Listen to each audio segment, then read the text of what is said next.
I am Dr. P.N. Lakshmi Shanmugam, Assistant Professor, Department of Education Psychology, Tamil Nadu Teachers Education University, Chennai.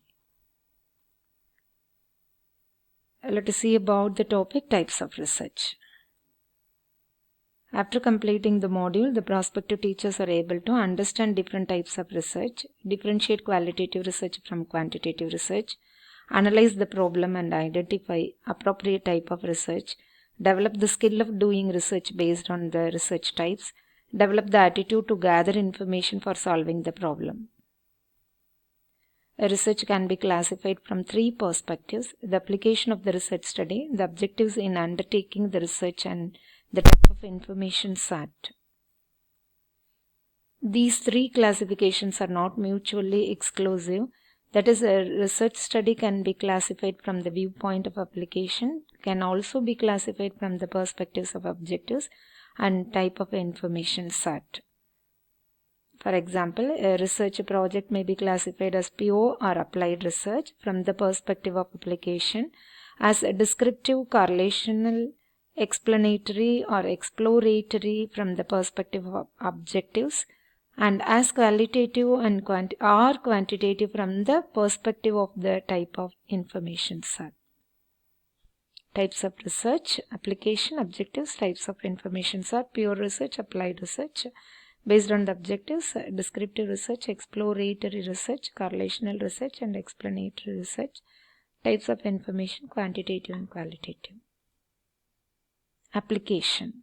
If you examine a research endeavor from the perspective of its application, there are two broad categories: pure research and applied research. In the social sciences, according to Bailey, pure research involves developing and testing theories and hypotheses that are intellectually challenging to the researcher but may or may not have practical application at the present time or in the future.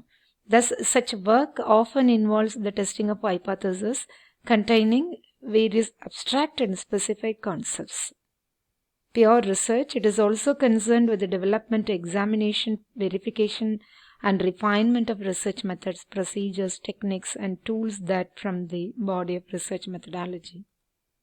Examples of pure research include developing a sample technique that can be applied to a particular situation, developing a methodology to assess the validity of a procedure, developing an instrument, say, to measure the stress level in people, and finding the best way of measuring people's attitude. The knowledge produced through pure research is sought in order to add to the existing body of knowledge of research methods. Applied research. Most of the research in social sciences is applied.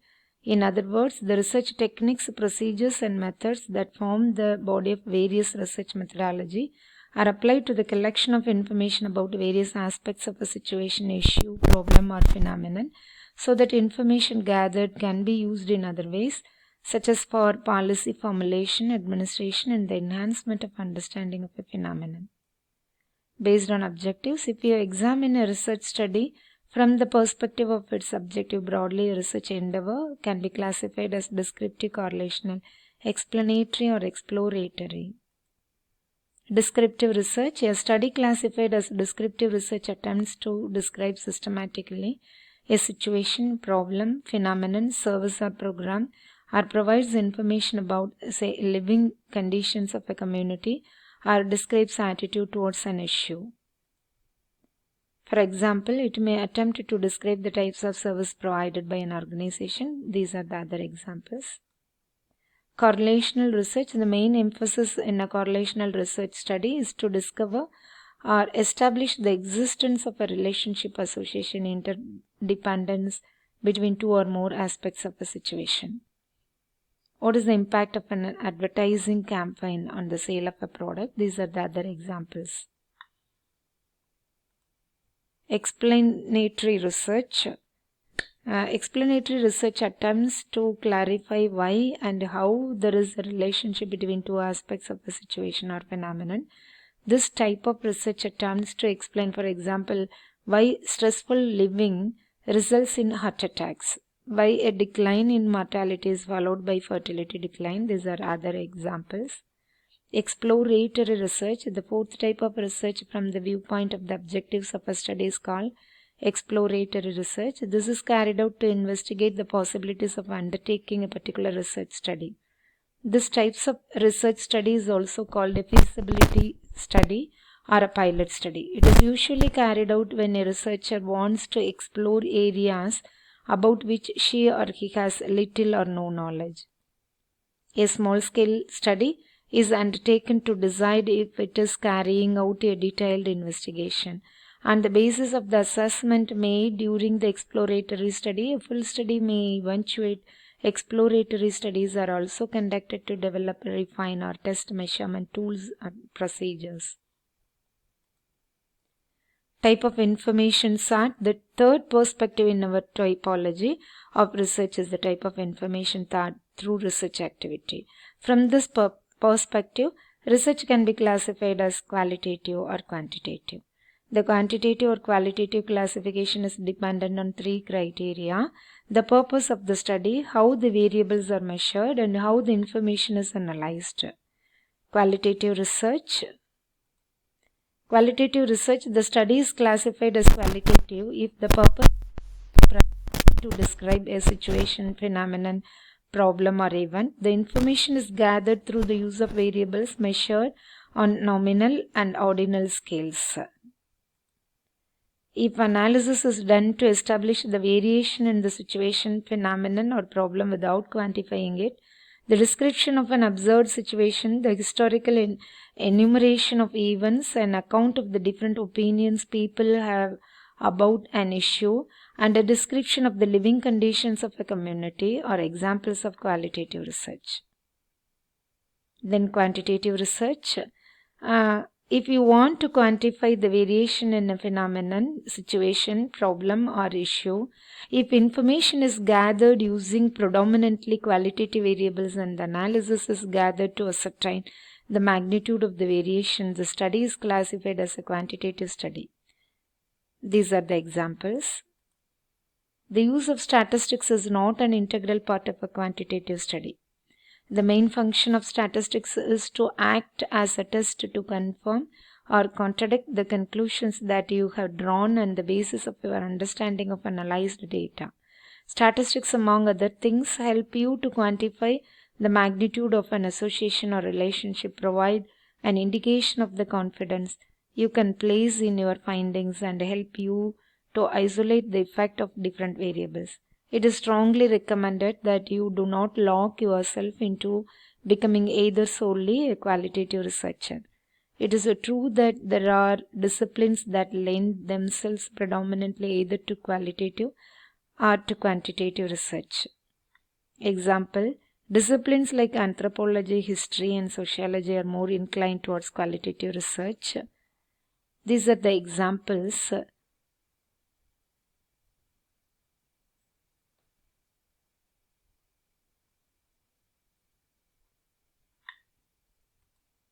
Descriptive research, socioeconomic characteristics of residents of a community, attitude of students towards quality of teaching, types of service provided by an agency. These are the example for descriptive research. Then the relationship between stressful living and incidence of heart attacks, impact of technology and employment, impact of maternal and child health services on infant mortality. These are the example for correlational research. Why does stressful living result in heart attacks? How does technology create unemployment or employment? These are the example for explanatory research. Whereas psychology, epidemiology, education, economics, public health, and marketing are more inclined towards quantitative research. However, this does not mean that an economist or a psychologist never uses the qualitative approach, or that an anthropologist never uses quantitative information. Both the qualitative and quantitative approaches have their strengths and weaknesses, advantages and disadvantages. Neither one is markedly superior to the other in all respects. The measurement and analysis of the variables about which information is obtained in a research study are dependent upon to the purpose of study. In many studies, you need to combine both qualitative and quantitative approaches. For example, suppose you want to find out the type of services available to victims of domestic violence in a city and the extent of their utilization. Types of service is the quantitative aspect, as it involves the study as finding about them entails description of the services. The extent of utilization of the services is the quantitative aspect, as it involves estimating the number of people who use the services and calculating other indicators that reflect the extent of utilization. These are the references. Try to attend the questions in the assessment.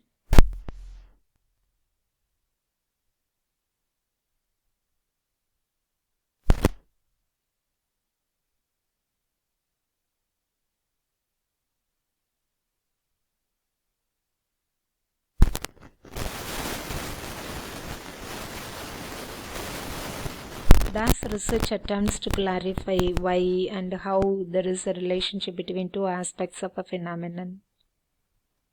DAS research has established the existence of a relationship between two or more aspects of a phenomenon. What are the types of research which are classified based on types of information? SAT. Developing a sampling technique is an example for DAS research. Exploratory research is also called a DAS. What are the qualitative measurement scales? Example for quantitative research problem is. Thank you.